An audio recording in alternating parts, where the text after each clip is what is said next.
Han. Oo, good evening. Sorry, Han. May biglang mission ako ngayong gabi. Copy, Han. Kala ko pa naman. Uuwi ka. Sorry, Han. Alam kong birthday mo ngayon. Pasensya na. Kumusta ang status mo? Sweldo today. At nakapagtabi na ako. 20% na itabi ko na sa savings account natin.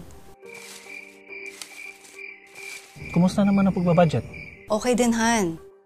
We are on track since si Sheila nag-decide na hindi na mag-party. Natuto na rin magtipid, di ba? At yung nasave natin doon, ipinandagdag ko na sa ating investment fund. Salamat naman. Si JR.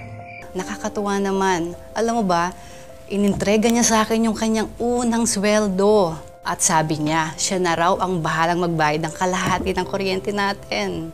Mabuti tinuruan natin ang mga batahan. Dagdag na naman natin yan sa ating savings account.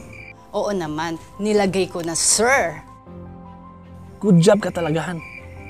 Love you. Kumusta ang negosyo? Kumita na tayo, Han. Oo, at idinagdag ko na siya sa ating business account. At alam mo ba, next year, makakapagpakasyon na tayo. Sa wakas. Have to go, Han. Sorry, late na ako. Mag-isa ka dyan. Ingat ka. Huwag kang mag-alala, Han. Tahimik sa paligid. Han? Hello? Hello?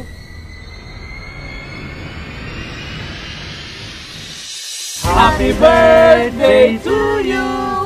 Happy birthday to you! Happy birthday! Happy birthday! Happy birthday to you!